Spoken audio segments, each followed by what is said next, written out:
Bonjour à toutes et à tous, le loup va-t-il se réveiller? Je vais parler exclusivement de XRP dans cette vidéo. Ne manquez rien et restez avec moi jusqu'au bout afin de bien comprendre ce qu'il se passe techniquement sur XRP en ce moment. Avant de commencer, j'ai une très bonne nouvelle à vous annoncer. Les organisateurs du Pewits Blockchain m'ont convié à cet incontournable événement qui se déroulera à Paris le 18 octobre prochain. C'est une occasion unique pour me rencontrer et discuter avec moi. D'autres personnalités bien connues seront présentes aussi. N'hésitez pas de venir à ma rencontre, je serai présent avec mon associé pour vous parler d'un projet énorme qui va certainement faire trembler le marché. Vous avez tout le programme sur le site internet officiel. Les différents speakers, etc. Voilà, vous avez pas mal de personnalités connues. Ensuite, pour les billets, donc ça se passe tout en dessous. Voilà, donc un jour, bon, c'est une journée 99 € par personne, c'est le tarif de base. Vous avez accès à toutes les conférences, les ateliers, etc. 199 €, c'est pour 3 tickets. Et 699 €, c'est pour l'accès VIP. Alors, vous savez quoi, ne payez surtout pas ces montants-là, car je vous offre une réduction de 50% sur n'importe quel ticket. Alors, comment obtenir cette réduction? Vous cliquez sur le ticket de votre choix, par exemple celui-ci. Alors, vous êtes redirigé automatiquement sur la page de vente. Vous cliquez encore une fois sur ticket. Ensuite, vous rentrez mon code promo. Alors, CTRL V, tac, appliquez le code, donc /coin_50, appliquez. Et normalement, voilà, vous avez 50% de réduction sur les différents tickets. Voilà. Ce sera pour moi un immense plaisir de vous rencontrer. Allez, j'enchaîne avec XRP dans un premier temps contre le dollar en daily. Nous avons un magnifique canal baissier avec 3 points de contact sur l'oblique supérieur. Bon, ne vous emballez pas à chaque fois qu'XRP prend quelques pourcents. Il a tellement perdu de valeur contre le dollar et le Bitcoin qu'il nous faut du coup franchir des résistances importantes pour ne pas se faire piéger à l'achat et arriver trop tard, comme beaucoup le font. Ça, c'est un graphe vulgaire que j'ai partagé à un trader pro que je connais très bien, Waterloo. C'est d'ailleurs lui qui m'a donné les bonnes bases en trading quand j'ai commencé dans cette aventure. Alors, bon, on a une double résistance, donc on a un petit canal, forcément là on est en daily, on ne le voit pas bien, mais si je passe en H4, vous voyez, on a donc un magnifique petit canal haussier à l'intérieur du canal baissier. Voilà, je reviens en daily. Tout ça pour vous dire qu'on avait une double résistance, plus notre ami Ishimoku qui dit toujours la vérité. Regardez, elle est pas belle la vie? On a vraiment pile poil un test sur la SSA. Ici, même chose, là on a eu un dernier test, donc pour positionner des targets, c'est vraiment, même avec la Tenka, on peut, avant d'aller toucher l'oblique inférieur, on peut aller prendre des trades courts comme ça. Il y a toujours un risque, hein, je vous mens pas, mais franchement, Ishimoku, c'est vraiment très pertinent. Par contre, ici, la Shiku, oui, mais elle a fait un peu le yo-yo, donc elle est pas très pertinente sur ce graphe en daily, mais ou sinon la Shiku, c'est vraiment l'un des éléments d'Ishimoku que j'adore. J'adore et je pense qu'à plusieurs reprises, je vous l'ai déjà prouvé, qu'elle a aussi sa pertinence.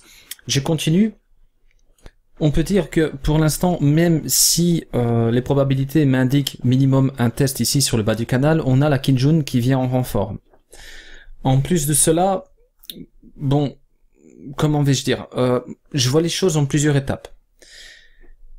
Pour moi, passer à l'achat, il faut minimum une clôture au-dessus de la SSB en daily, un passage de la Tenka au-dessus de la Kinjun, une Golden Cross, donc si je passe les moyennes mobiles, une Golden Cross par exemple de la moyenne mobile 50 et 100, et bien sûr un bouquet final avec la Shiku qui viendrait à passer dans une zone assez étroite comme ici et passer au-dessus du Kumo. Voilà pour que je passe acheteur en daily sur du court moyen terme.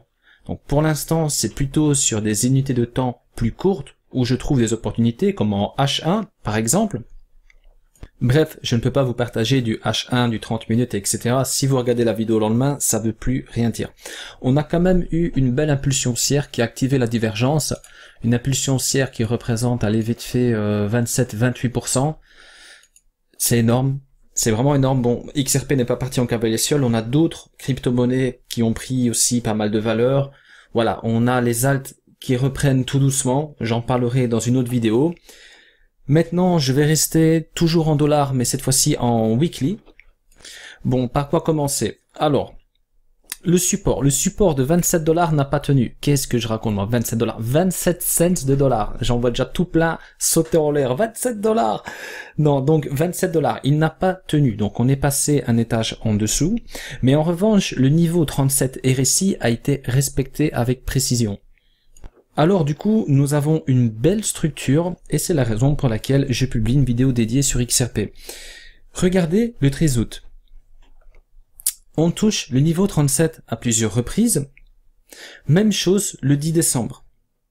Et là, nous avons encore une belle petite impulsion haussière, donc j'ai parlé de 27-28%, encore une fois sur ce niveau RSI. Donc ça reste pertinent. Tant qu'on est au-dessus, on va dire que c'est positif en weekly pour XRP, et si on passe en dessous, voilà, on aura des signaux vendeurs, je pense également en weekly. Clairement, qu'est-ce que je surveille en weekly? Alors, si on passe ici en dessous, je suis vendeur, on n'a plus rien. On peut descendre jusque 15, 14 cents, enfin ça peut aller très bas. Pour l'instant, on n'y est pas, on essaye même de passer un étage au-dessus, on est en train de se bagarrer qu'on a Tenka en weekly. Par contre, on reste, même si on a une belle petite impulsion, regardez, c'est rien du tout à rapport à ce que XRP a perdu. Donc c'est pas ça qui fait que ça y est, on est en bull run. Donc il faudra franchir, comme on le voit ici, on a breaké cette oblique impulsion haussière, ici même chose, même si ça a consolidé, et là on a encore de nouveau une oblique. Donc si on la break, on peut aussi avoir, si on la break ici quelque part, une belle impulsion haussière, mais regardez le nuage. Donc voilà, en weekly, il y a des résistances assez importantes, comme les 49 cents à franchir, passer ici au-dessus du Kumo pour envisager, j'ai envie de dire, un bull run. Mais on n'y est pas, il y a encore beaucoup de travail. Ça peut aller très vite, mais ça peut prendre du temps. Je vous ai parlé de la Chikou tout à l'heure, regardez qu'elle est magnifique. C'est pile poil quand elle a buté contre le cours qu'on a eu une impulsion haussière. Ensuite, on est passé en dessous le cours, on a eu un stop net sur ces bougies. Voilà, période d'hésitation, tac, même chose, on ne passe pas au-dessus, et là, bon voilà, peut-être éventuellement un test si on a une impulsion haussière, voir si on passe au-dessus de la Tenka. Mais pour l'instant, on est vraiment baissier, même chose pour la Chikou. Alors, avant de passer contre le Bitcoin, pour résumer contre le dollar, il est clair que nous avons actuellement de bonnes opportunités d'achat et de vente sur XRP en daily, voire sur des unités de temps plus courtes, mais en données hebdomadaires, nous sommes clairement baissiers pour l'instant, et nous n'avons aucun signal pertinent pour passer à l'achat, mis à part bien sûr le niveau 37 RSI qui a été respecté. Passons maintenant contre le Bitcoin en weekly. Voici tous les supports et résistances à garder dans le collimateur. Je n'ai pas tout mis, mais voilà une bonne partie. Le niveau 30 RSI n'a pas été respecté cette fois-ci, mais nous avons quand même une magnifique structure, c'est-à-dire on a un beau petit support acheteur qui s'est formé, donc du coup, j'ai tracé une oblique qui va certainement me servir de repère toute l'année 2020. Alors je vous explique, sur Ishimoku, nous n'avons pas encore de signaux pertinents pour passer à l'achat. Regardez où se situe la Kinjōn, où se situe la Chikou, le Kumo, on est vraiment loin d'avoir des signaux pertinents en weekly pour passer à l'achat. En attendant d'avoir des signaux sur Ishimoku, je surveille attentivement une éventuelle clôture hebdomadaire au-dessus de cette résistance. On voit qu'on a eu un rejet. Donc si on passe au-dessus, forcément on peut aller chercher une résistance un peu plus haute. Je surveille aussi un break de cette oblique sur le RSI. On a une magnifique oblique, comme vous pouvez le voir, avec 3 points de contact. Donc si on passe au-dessus, on peut très bien aussi avoir une impulsion. Donc je vais pas me baser uniquement sur une oblique RSI, mais voilà, ça fait partie en tout cas des indicateurs que je vais prendre en considération. Sachez qu'avant que je fasse quoi que ce soit, je vais bien sûr m'assurer que tout est ok sur des unités de temps plus courtes. Après, toujours bien regarder les news. Donc au niveau fondamental, on peut parfois avoir une bonne ou une mauvaise nouvelle assez majeure, donc que ce soit pour XRP ou n'importe quel autre projet, il faut être sur le coup, il faut être sur le qui-vive, parce que si vous investissez en daily ou voire en weekly, voilà, bon, il faut s'assurer que vous rentrez au bon moment. Là, la liste technique a ses limites, ne l'oubliez pas, il faut coupler le tout pour minimiser le risque au maximum. Maintenant, je passe en daily. Voilà, donc on a la fameuse oblique que je vous ai donc montré en weekly. Donc si on la reteste, que ce soit maintenant ou en 2020, voilà, je pense qu'un troisième point de contact, c'est généralement respecté sur ce type d'oblique. Donc à voir par la suite en cas de retracement. Maintenant, voilà, j'ai une très très bonne nouvelle pour XRP. Regardez-moi ça. Qu'est-ce qui se passe ici? C'est pas magnifique? Là, on est à l'aube d'une magnifique Golden Cross entre la moyenne mobile 50 et 100. Donc, on va aller dans l'historique pour que vous voyez un petit peu ce qui s'est passé avec les précédentes Golden Cross. Alors, je pense qu'on en a encore une. Bon, je vais pas aller trop loin, mais regardez ici. Golden Cross, boom. Golden Cross, boom.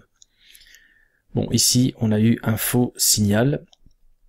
Ensuite, voilà, on a fait une golden, puis ensuite une dite. Ça arrive, hein, c'est ça l'analyse technique, ça paye pas à tous les coups. Mais encore une fois ici, boom, et là, voilà, d'ici quelques jours, on devrait passer au-dessus. Donc moi, je ne vous garantis rien, mais théoriquement, oui, la moyenne mobile 50 va passer au-dessus. Donc là, à voir ce qui va se passer, mais ça risque de bouger. Ça risque vraiment de bouger. Moi, je ne vous ai rien dit, je vous dis juste que rapport à l'historique, voilà, en daily, c'est quand même assez puissant, c'est pas du 30 minutes. À voir. Mais franchement, il faut regarder ce qui s'est passé avec le Bitcoin, quand on a eu une dead cross. Boum, ça a chuté, on a pété le support, le triangle a été validé. Donc là, à voir. À voir, surtout qu'on a aussi une belle petite divergence qui s'est bien sûr activée, en partie peut-être, mais voilà, je suis vraiment dans l'attente d'un croisement entre la moyenne mobile 50 et 100. Donc surveillez bien cela de près, n'anticipez pas, attendez d'avoir des bons signaux. Par exemple, si on a une golden et qu'on reste en dessous de cette résistance, ce n'est pas suffisant. Il faut qu'on monte d'un cran pour, et éventuellement bien sûr notre ami Ishimoku, il y a énormément de signaux à prendre en considération.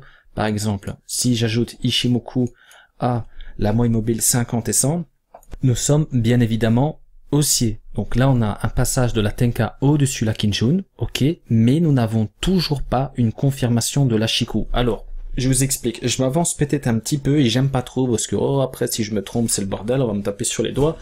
Mais bon, voilà. Moi, je pense que ça, c'est une belle structure acheteuse. Donc, pour moi, c'est assez sain.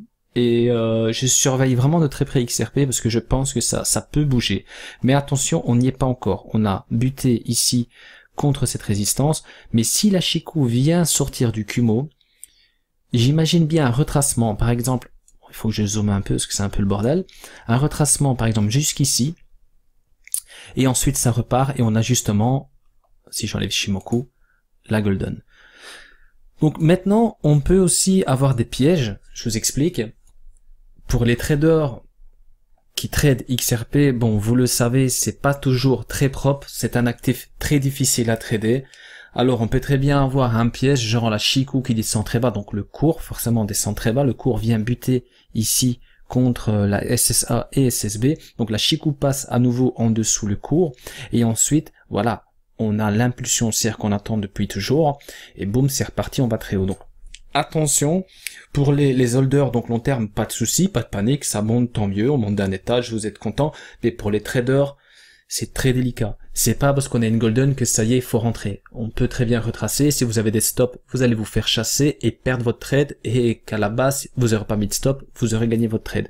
Bon, vous savez pour les habitués comment ça va, mais voilà, vigilance, XRP c'est assez délicat, ne foncez pas tête baissée, pour l'instant, on n'a pas cette confirmation de la Chikou, donc on attend que la Chikou sort du Kumo, et ensuite, donc, revoir l'ensemble, si vous voulez, donc suivez-moi sur Twitter, peu importe, je vais partager un suivi, si je sais encore le faire sur YouTube, je le ferai, donc ça c'est pas un souci. Pour résumer mes différents scénarios, XRP peut nous donner des signaux puissants à tout moment contre le dollar en daily. On attend une confirmation contre le BTC aussi en daily avec la Chikou, sachant qu'il faudra théoriquement retracer avant de repartir. En weekly, nous attendons les signaux les plus pertinents qui vont nous confirmer le début d'un magnifique bull run, mais voilà, on est en weekly, ça prend du temps, c'est pas demain qu'on aura un bull run. Même si ça démarre demain, la confirmation c'est pas demain que nous l'aurons, il faudra attendre. Ne vous faites pas avoir avec XRP, c'est un actif très délicat pour spéculer encore une fois. Vous pouvez faire de l'argent, mais vous pouvez en perdre beaucoup aussi. Et il y a énormément de pièges, faites bien attention où vous mettez les pieds. Je rebondis encore une fois sur mon graphe des alts, j'en ai parlé plusieurs fois sur YouTube. des signaux commencent tout doucement à arriver. Regardez ce qu'il se passe doucement mais sûrement en faveur des alts. Cela confirme très bien mes 2 vidéos dédiées au sujet. Allez, merci pour votre attention, j'espère que la vidéo vous a plu et si c'est le cas, n'hésitez pas de m'encourager avec un petit pouce bleu qui fait toujours plaisir. Je suis très content de vous rencontrer à Paris vendredi prochain. Ça va être du très lourd. N'oubliez pas mon code promo qui, je vous rappelle, vous fait bénéficier d'une réduction de 50%. Si vous avez des questions, vous voulez partager votre scénario, ça se passe en commentaire. Merci pour la communauté. À très bientôt. Restez prudents sur le marché.